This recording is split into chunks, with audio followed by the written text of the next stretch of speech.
दुखद है, निंदनीय है और इससे पूरे देश दुनिया में रहने वाले डॉक्टर बाबा साहब अम्बेडकर को मानने वाले लोगों के मन में बहुत पीड़ा पहुंची।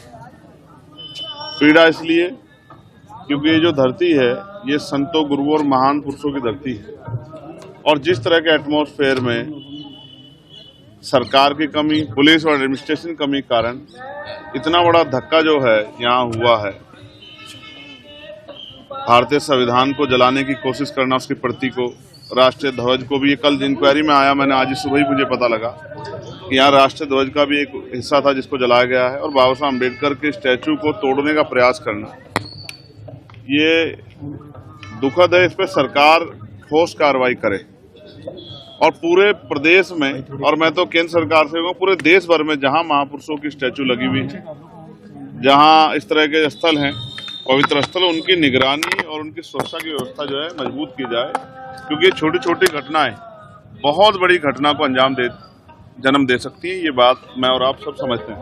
तो भारत जो है धार्मिक और मान्यताओं और इस तरह का स्ट्रक्चर में बसा हुआ है भारत की भावनाओं के साथ बहुत कुछ जुड़ा है, बहुत बड़े बड़े परिवर्तन हो जाते हैं। तो मुझे वहाँ से यहाँ इसलिए आना पड़ा क्योंकि जिस तरह से लगातार लापरवाही बरती गई और अभी भी मैं इस बात को लेकर चिंता में हूँ कि मैं वहाँ ऊपर जाना चाहता था लेकिन सीढ़ी नहीं है, तो मुझे नीचे खड़े होकर माल्यार्पण करना, लेकिन अचानक उस दिन एक दिन रात पहले कैसे सीढ़ी लगी और फिर इतना बड़ा वहाँ से यहाँ तक वो ज्वलनशील पदार्थ लेके आना और ये सब चीजें करना, तो पुलिस क्या कर रही थी, सुरक्षा एजेंसियां क्या कर रही थी, हमारा इंटेलिजेंस LIU क्या कर रहा था, और फिर इतनी देर तक। और मुझे तो यहाँ के लोगों पे भी जो है थोड़ा सा इस बात से लेके मेरा क्रोध है कि उसकी वीडियो बनाने की वजह उसको चक्कू ले लेना था तत्काल ही।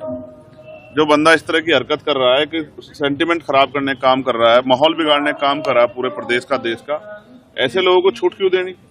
तो उस पर सख्त से सख्त कार्रवाई हो, उस पर NSA लगाया जाए, क्योंकि राष्ट्रीय ध्वज का अपमान करना है, संविधान का अपमान करना है, देशद्रोह है। तो देशद्रोह की धाराओं में उसको ऊपर बढ़ाई जाए और उसके पीछे की पूरी इंक्वायरी जो है उसकी इतनी निष्पक्ष हो कि ये पता लगे उसके पीछे कौन है। क्योंकि ऐसा भी लगता है कि यहाँ का माहौल बिगाड़ने के लिए जो भाईचारा यहाँ बना हुआ है, उस भाईचारे को तोड़ने के लिए भी ये किया गया है। जैसे कोई बता रहा है कि उसका ब्रेन वहां वॉश हुआ, कहीं भी वॉश हुआ हो, ब्रेन वॉश करने का मतलब अगर कोई भी अपराध करेगा तो अपराधी के साथ तो अपराधी जैसा ही सलूक होगा और उस पर सख्त कार्रवाई हो कि दोबारा कोई ऐसी घटना ना करे।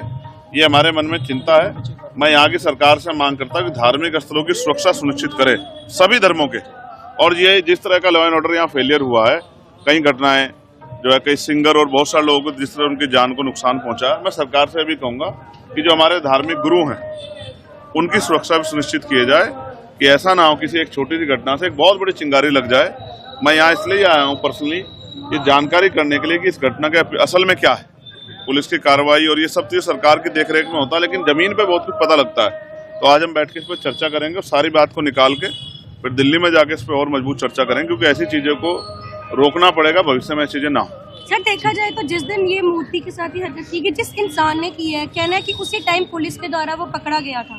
तो आपको क्या लगता है कि अभी तक उसको कोई भी सजा क्यों नहीं मिली? नहीं, सजा तो कोर्ट देता है, पुलिस सजा नहीं दे सकती। लेकिन मैं आपसे स्पष्ट करूं कि अभी उसमें कार्रवाई और होनी चाहिए। जो लोगों की मांग है, क्योंकि लोगों में गुस्सा है, लोग उबल रहे हैं, लोगों के मन में इससे पीड़ा पैदा हो रही है। तो पूरे प्रदेश को और देश से मेरे पास लाखों मैसेज है।